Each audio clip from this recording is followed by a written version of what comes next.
नमस्कार मित्रों, आज शुरू करते हैं नई कहानी गुदड़ी में लाल।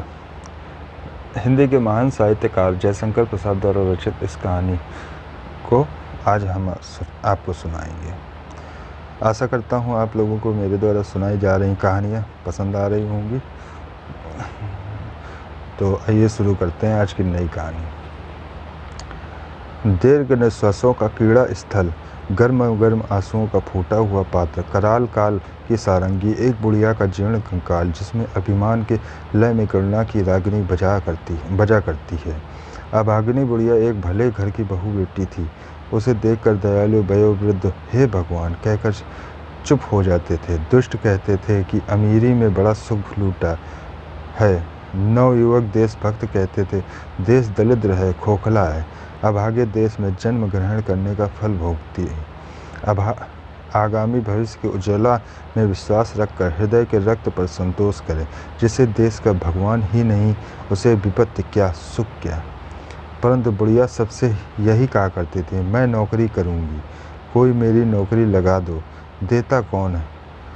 जो एक घड़ा जल भी नहीं भर सकती, जो स्वयं उठकर सीधी खड़ी नहीं हो सकती, उससे कौन काम कराएगा। किसी की सहायता लेना पसंद नहीं, किसी की भिक्षा का अन्न उसके मुख में बैठता ही न था।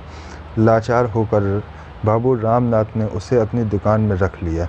बुढ़िया की बेटी, वह 2 पैसे कमाती थी, अपना पेट पालती थी। परंतु बुढ़िया का विश्वास था कि कन्या का धन खाने से उस जन्म में बिल्ली, गिरगिट और भी क्या क्या होता है, अपना अपना विश्वास ही है। परंतु धार्मिक हो या नहीं, बुढ़िया को अपने आत्माभिमान का पूर्ण विश्वास था। वह अटल रही। सर्दी के दिनों में अपने ठिठुरे हुए हाथ में से वह अपने लिए पानी भर कर रखती। अपनी बेटी से संभवतः उतना ही काम कराती जितना अमीरी के दिनों में कभी कभी उससे अपने घर बुलाने पर कराती। बाबू रामनाथ उसे मासिक वृत्ति देते थे और भी 3-4 पैसे उसे चबेनी के जैसे और नौकरों को मिला करते थे। कई बरस बुढ़िया के बड़ी प्रसन्नता से कटे। उसे ना तो दुख था और ना सुख। दुकान में झाड़ू लगाकर उसकी बिखरी हुई चीज़ों को बटोरे रहना और बैठे बैठे थोड़ा घना जो काम हो करना बुढ़िया का दैनिक कार्य था। उससे कोई नहीं पूछता था कि तुमने कितना काम किया। दुकान के और कोई नौकर यदि दुष्टतावश उसे छेड़ते भी थे तो उन्हें रामनाथ डांट देता था। बसंत, वर्षा, शरद और शिशिर की संध्या में जब विश्व की वेदना, जगत की थकावट धूसर चादर में मुंह लपेटकर क्षितिज के नीरव प्रांत में सोने जाती थी, बुढ़िया अपनी कोठरी में लेटी रहती, अपनी कमाई के पैसे से पेट भरकर। किसी किसी के सुखों की संख्या है, वह सबको प्राप्त नहीं। बुढ़िया धन्य हो जाती थी, उसे संतोष होता था। एक दिन उस दुर्बल बुढ़िया को बनिए की दुकान में लाल मिर्च फटकनी पड़ी। बुढ़िया ने किसी से कष्ट से उसे संवारा, परंतु उसकी तीव्रता वह सहन न कर सकी। उसे मूर्छा आ गई। रामनाथ ने देखा अपने कठोर तांबे के पैसे की ओर। उसके हृदय में धिक्कारा, परंतु अंतरात्मा ने ललकारा। उस बनिया रामनाथ को साहस हो गया। उसने सोचा, क्या इस बुढ़िया को पेंशन नहीं दे सकता? क्या उनके पास इतना अभाव है? अवश्य दे सकता। उसने मन में निश्चय किया। तुम बहुत थक गई हो, अब तुमसे काम नहीं हो सकता। बुढ़िया के देवता कूच कर गए। उसने कहा, नहीं, अभी मैं अच्छी तरह काम कर लेती हूँ। नहीं, अब तुम काम करना बंद कर दो, मैं तुमको घर बैठे दिया करूँगा। नहीं बेटा, अभी तुम्हारा काम मैं अच्छा भला किया करूँगी। बुढ़िया के गले के कांटे पड़ गए। किसी सुख की इच्छा से नहीं, पेंशन के लोभ से भी नहीं। उसके मन में धक्का लगा। वह सोचने लगी, मैं बिना किसी काम के किए इसका पैसा कैसे लूँगी? क्या यह भीख नहीं? आत्माभिमान झंझना उठा।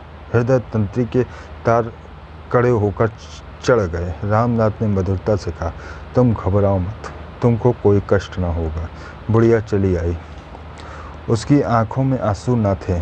आज वह सूखे काठ सी हो गई। घर जाकर बैठी, कोठरी में अपना सामान एक और सुधारने लगी। बेटी ने कहा, माँ यह क्या करती हो? माँ ने कहा, चलने की तैयारी। रामनाथ अपने मन में अपनी प्रशंसा कर रहा था। उसने अपने को धन्य समझता था।